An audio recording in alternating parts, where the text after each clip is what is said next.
Chapter 17. Discomfort as the force that moves life. If we are inevitable beings in everything we are and do, a natural question arises. What moves us? If nothing were uncomfortable, if nothing hurt, if nothing were missing, would there be any reason for movement? The answer is simple and, at the same time, profound. There would not. Discomfort is not a system error. It is life's very engine. Imagine a body that does not feel hunger, thirst, pain, or fatigue. That body does not get up, does not seek food, does not protect itself, does not adjust. It remains still until it deteriorates, not due to moral failure, but due to the absence of stimulus. Back pain makes us change position. Hunger leads us to seek food. Thirst pushes us toward water. Cold makes us look for shelter. Without these uncomfortable sensations, there would be no action at all. Life would cease by inertia. The same principle extends to the psychological and emotional level. Inner discomfort, frustration, anguish, dissatisfaction, sadness, restlessness, is what makes us reflect, correct course, mature, and learn. If making mistakes generated no discomfort, we would keep making them indefinitely. If loss did not hurt, nothing would teach us to value. If nothing bothered us, nothing would change. In this sense, discomfort is not the opposite of meaning. It is the path to it. It is common to think that a good life would be a life without discomforts. But a life without discomforts would be a life without movement, without adjustment, without learning, and ultimately without survival. Here, inevitability gains an even richer dimension.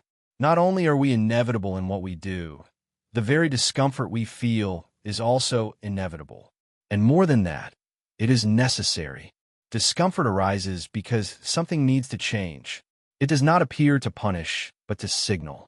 It is the language of the body and of consciousness saying directly, this no longer works. When we understand this, something changes deeply in the way we deal with pain. Instead of seeing it only as failure, bad luck, or injustice, we begin to see it as information. Instead of fighting every discomfort, we learn to listen to it, without romanticizing it and without ignoring it. This does not mean glorifying suffering, nor seeking pain deliberately.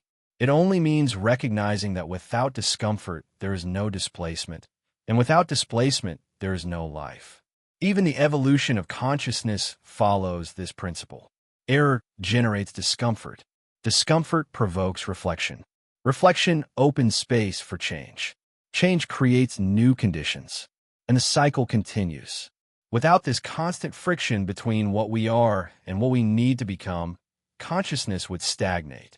Here, an important understanding is established. Discomfort does not contradict determinism. It fulfills it. It is the mechanism by which inevitability turns into movement. Without it, determinism would be static.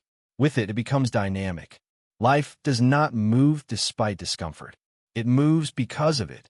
This understanding softens our relationship with our own pain. Discomfort remains unpleasant, but it stops being an absolute enemy. It gains function, place, and meaning. Perhaps this is one of the great human mistakes, trying to eliminate every discomfort instead of understanding its role. A completely comfortable life would not be a full life. It would be a stopped life. Discomfort is the silent push that keeps us from remaining seated in an armchair until we collapse. It forces us to get up, seek, correct, learn, and continue. And in that sense, it is as inevitable as we are. In the final chapter, all of this converges. Inevitability, discomfort, responsibility, compassion, and meaning, not as isolated ideas, but as parts of the same mechanism. For now, keep this simple and powerful idea. We do not move despite discomfort. We move because of it. Now, yes, the closure is ready.